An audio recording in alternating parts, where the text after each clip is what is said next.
This interview is orchestrated as a testament of the revelation of time, covering the span of a 100-year journey, navigating through the harvest fields of life's labor.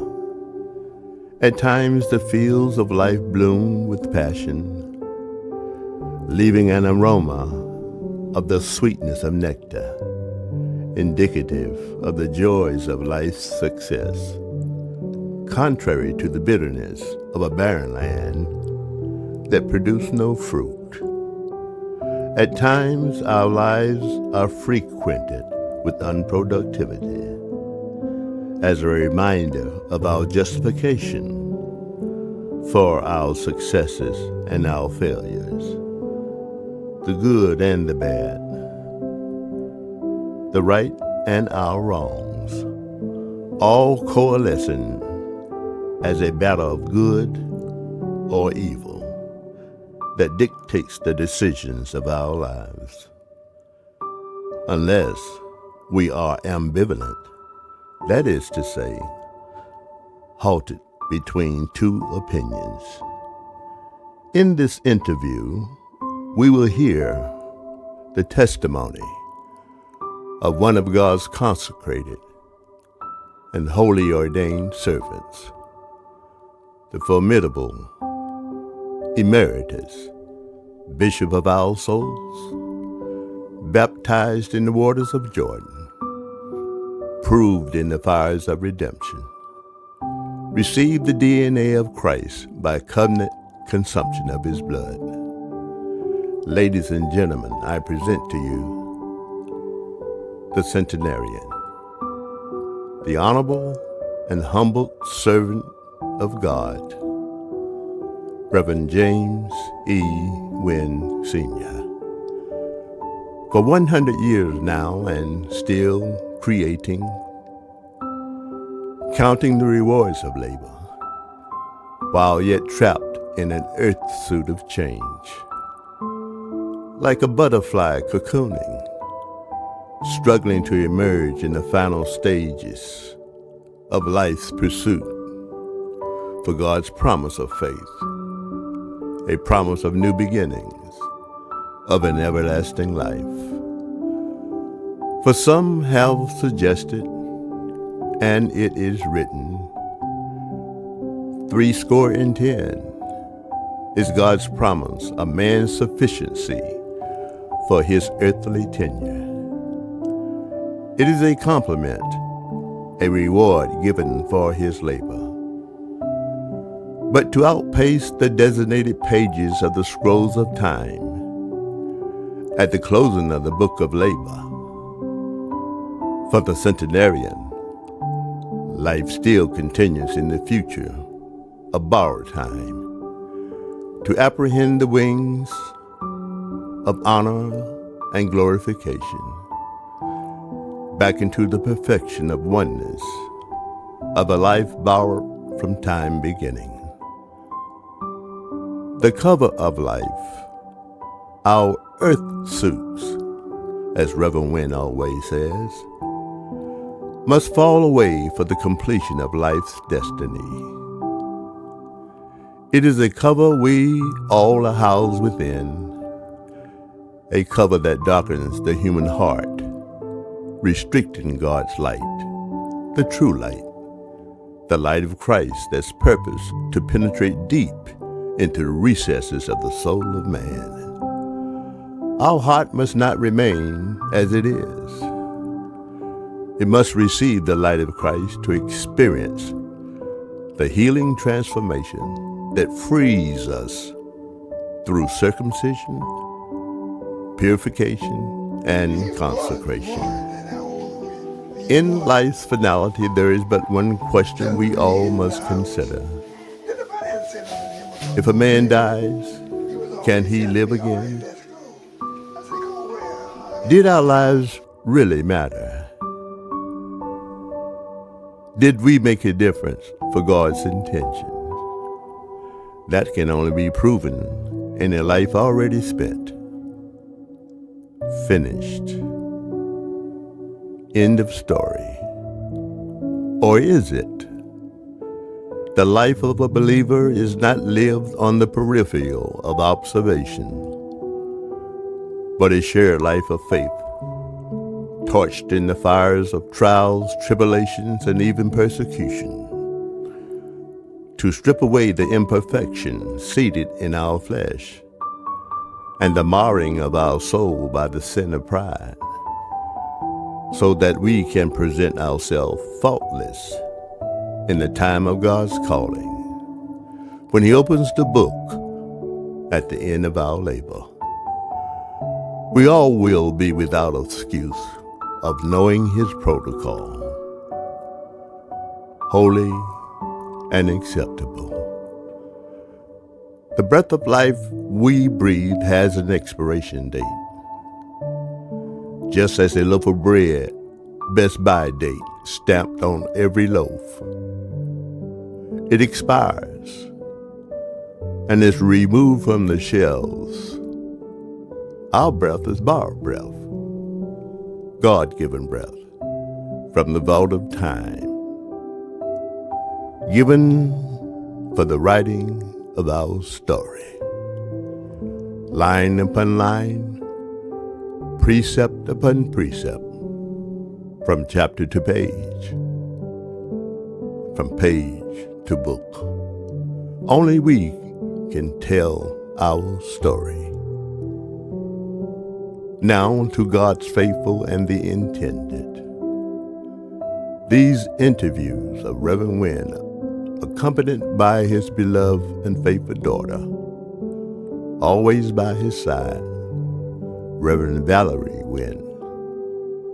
Ladies and gentlemen, together they have a story to tell. I present to you the Centenarians.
After graduating from the prestigious and historical I.C. Norcom High School, Reverend Wynn embarked on a journey that would transform his life, as well as the lives of all of humanity. In 1943, during the Second World War, Reverend Wynn enlisted in the Army Air Force, where he began his training as a bombardier, protecting the skies in defense of the enemy's aerial assault, the Japanese. There before, oh my goodness. was that before Tuskegee Airmen? He used to sit in that little, Oh yeah. that little spot. What you was doing that time? Yeah, but how'd you get to be a bombardier I tell you. before the Tuskegee Airmen? Well, over there in Guam, in Saipan, when them Japanese would come, Yeah.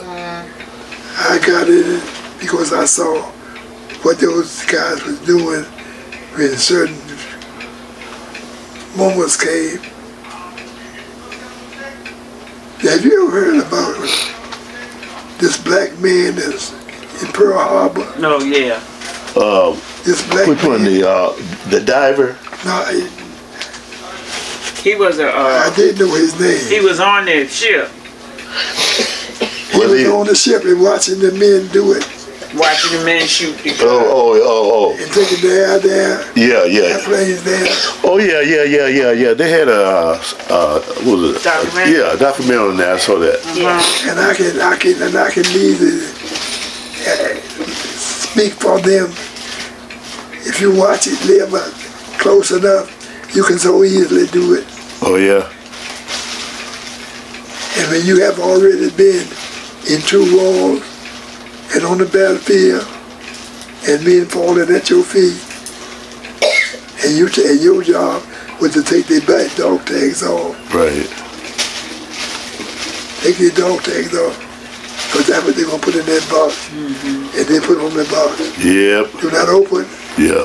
And the weight of that, whatever that man weighed, will be weighed to that casket. Wow.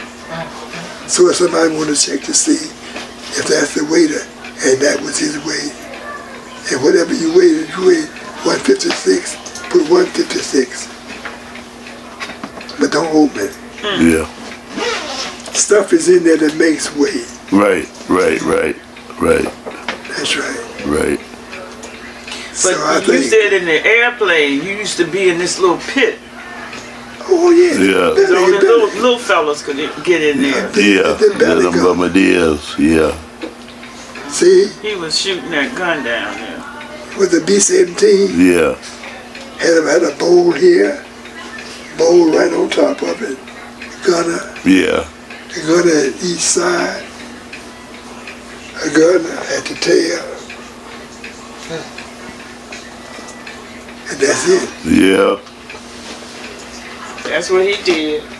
Yeah. Bombardier. Because they're automatically a gun at the nose, the front of the plane.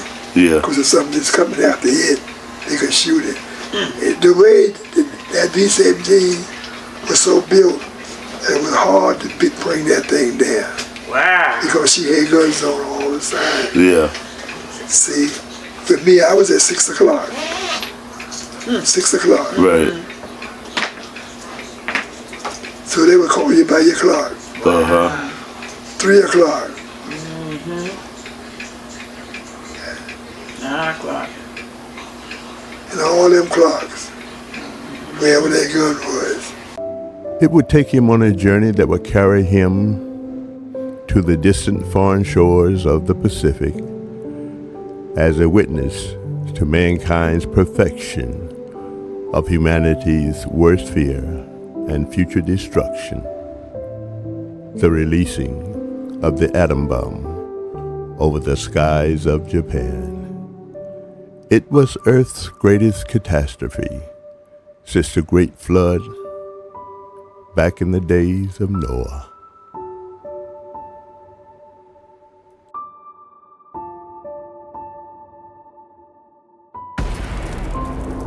In the contest of life for conquest, the price for freedom perpetuates as a consequence for suffering and pain at the cost of the sacrifice of the breath of human lives, sending them into an unsuspected departure into the unknowns of an afterlife.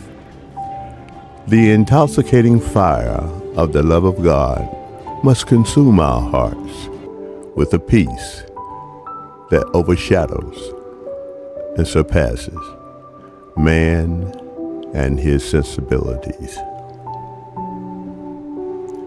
To Reverend Wynn, your life is to be celebrated. When the tears cease to flow from the separation from the bonds of love and the dedication to faith, we will enter into our rest from the labors of life for the anticipated joy of heaven's embrace. After all, heaven is a one-day experience, a day that will never end. We count it all joy for the privilege, for the deposits made into our lives, never to be forgotten.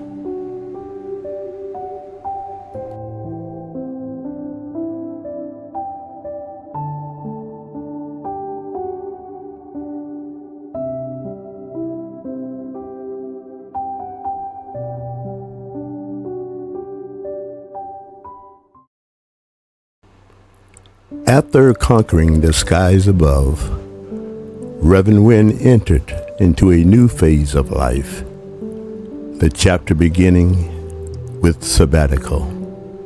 From war to peace, from sadness to joy, from hate to love, the unconquering type.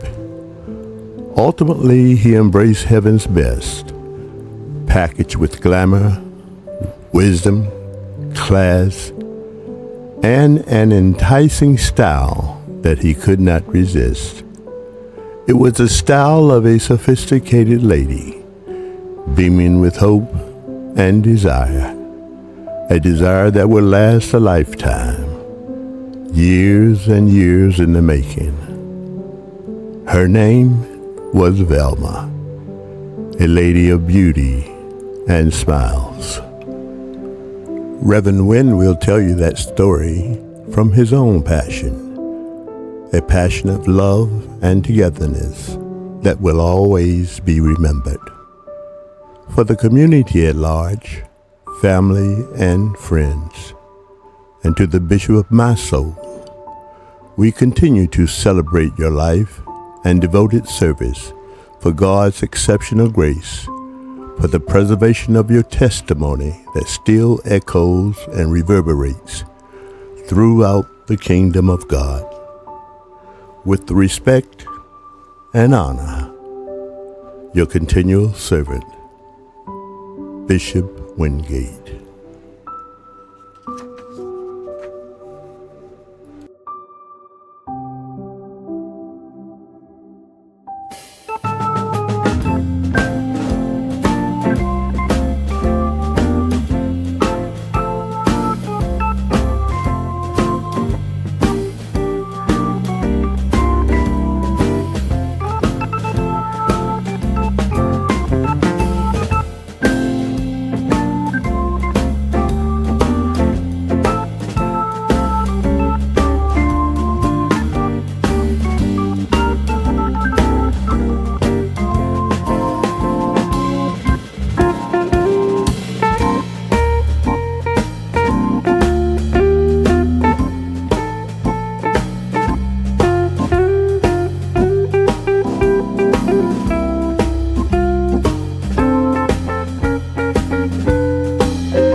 Dance with me, my queen.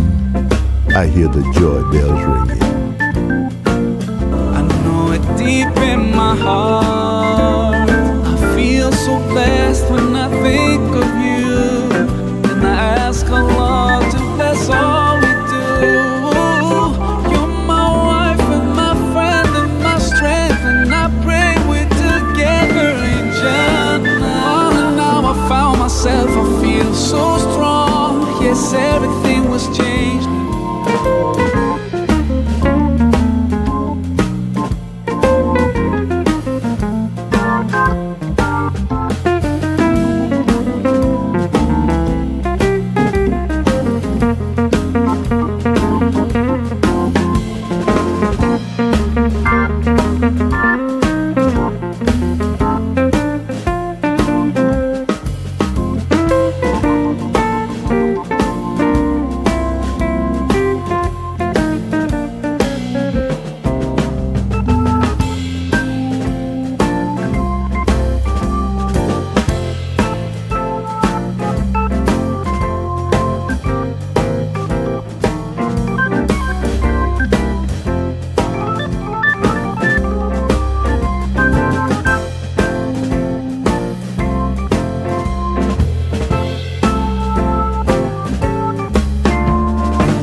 Shine